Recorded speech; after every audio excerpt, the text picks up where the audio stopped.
Good evening.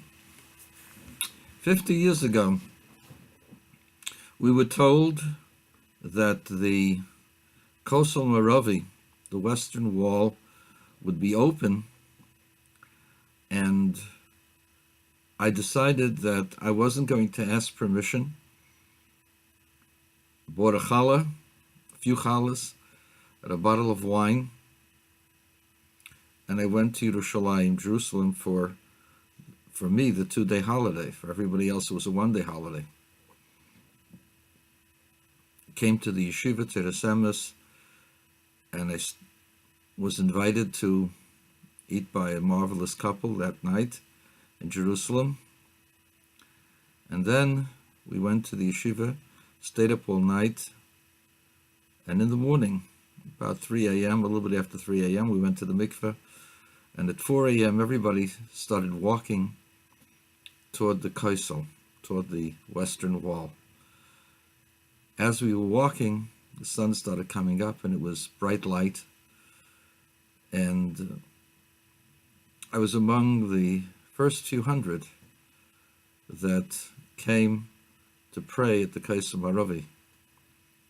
It was amazing. We were able to actually touch the wall. I was a little afraid. I don't think I touched the wall that day, but we were right next to the wall, and it was such an incredible dream come true. For close to 1900 years, Jews didn't have the Kosel. Now the Kosel is ours. It was as if we were back home. Everything seemed so familiar. The mosques on top, they were out of place, but we didn't care. We were back home. It was an incredible time for all of us. We later went to visit Hebron, to the tomb of the patriarchs, to Bethlehem, to Cave Rachel. It was just an incredible time for all of us, and it was like the world suddenly came back to the times of the Torah. It's been 50 years. A lot of blood has been spilled, a lot of ink has been used. It's not an occupation, my friends. The Jewish people have come back to their home. And because it's their home, they'll never give it up. There's no negotiations about that. I just want to tell you one more little story.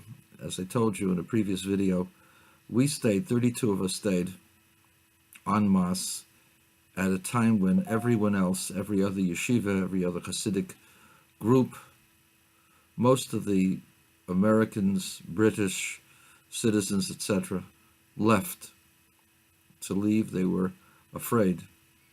The Lubavitcher Rebbe predicted that this was going to be the greatest victory that Israel, that Jews would have since the time of the Maccabees, since the time of Hanukkah.